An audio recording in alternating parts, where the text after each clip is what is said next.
I see skies of blue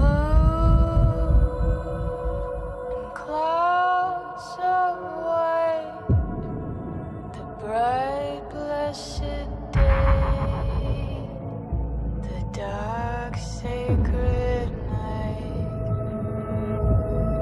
and I think to myself,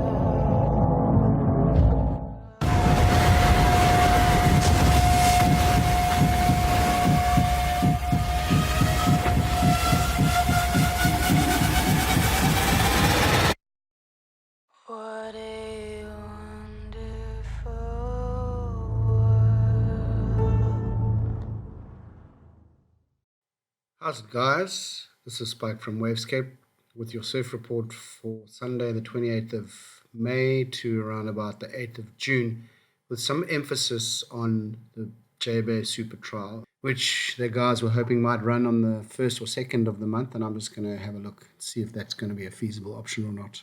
So high pressure systems are pretty much sitting quite far south. Succession of westerly storms, as you can see, moving through Sunday evening, are heading in pretty much of a west to east trajectory, and the focus is very much in a westerly direction. There is some nice swell arriving, 15-second swell at 10 feet on the open coast, which should suggest maybe 4-foot waves at super tubes. Not really big enough for the super trial, I wouldn't imagine. Little storm there forming on the Tuesday evening, but it drops away. Very nice looking fetch. I mean, you look at that huge fetch heading towards Western Australia. That's a lot of swell heading for them. A little bit for Indo as well. But as you can see, missing our coast in terms of the middle of that waiting period, which is from the 1st of June until the, I think, 11th of June. A nice, interesting little twirly develops, though, west of South Africa on Thursday. And some twirlies under the country are developing, and it's a little bit of an interesting southerly fetch that develops around this storm down here. But again, unfortunately, a lot of this energy is pretty much going away that way. And as for this little twirly here, yes, some nice west swell heading for Cape Town, probably arriving late next weekend.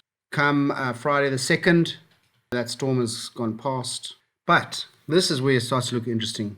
Okay, so that little twirly that was out west, so to speak, from the west coast over there on Friday morning, early, suddenly dips below the country and starts to get a very interesting little thing going on there. We've got a low pressure over here, and we've got a high pressure over here, and we've got this big storm. So this high pressure is feeding air into both of these storms. Saturday the 3rd, we started to see some interesting winds that are going to be blowing around that storm. So if we zoom in and we have a slightly closer look at that storm. Okay, so let's look at the winds.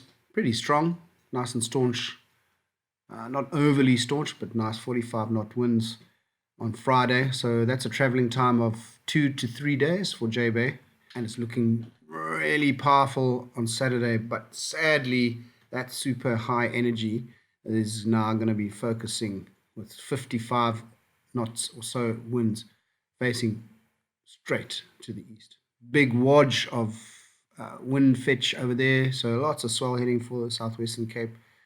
But then what starts to happen here, which hopefully might mean something. Oh, and by the way, look at that. That's also an interesting option. Southeasterly swell, long range swell, going to be heading late in the window period, and in fact kind of like a sort of a vague heads up for Durban, but lots of swell. I mean, if we have a look at let's actually, why not we do that, we go and look at the distance planning chart on Windy TV, which is a flippin' awesome tool. We look at the start of the distance, and we go all the way to Durban, and we go bang, that's a distance of 1,900 nautical miles. So yeah, we're looking at a 4-day travel time, and that's on Saturday. So we're looking at Sunday, Monday, Tuesday, Wednesday next week. Something interesting might be happening in Durban. And in terms of this swell, yeah, it's just is there enough impetus in the southern component of the swell?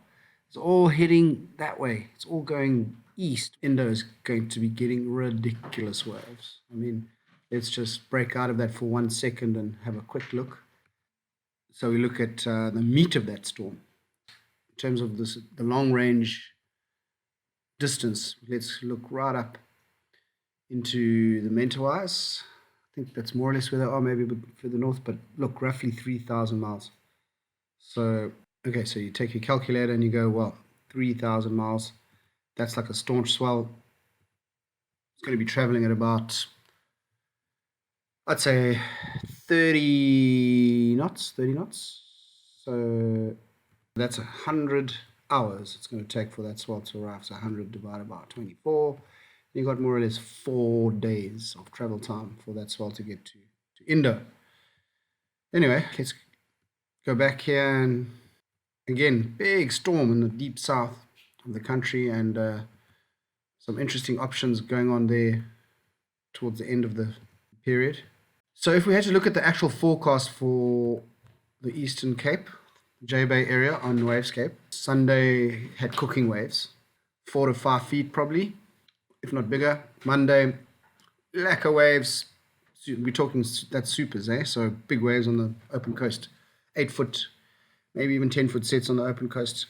Monday, 4, 5 solid 4, 5, 6 foot sets on the open coast, 3, 4 foot, much smaller in J Bay.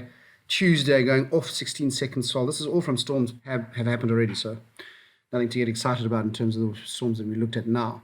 And that is in kind of devilish winds. And then by Wednesday the 31st, also just cooking, devilish winds going crisp westerly, moderate, and with that 15-second period and that 10-foot ambient ocean open swell, you're looking at least 6 foot, maybe even 8 foot sets on the open coast. But again, J-Bay quite a bit smaller, 4 foot kind of longish lulls, maybe 5 foot sets at most.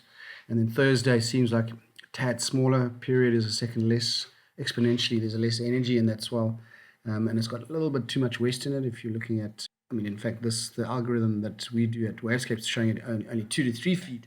But I'd venture to say that it might be a little bit bigger with maybe long gaps. But that swell direction is a 232, and that's why it's been penalized. 232, 231, that's west of southwest.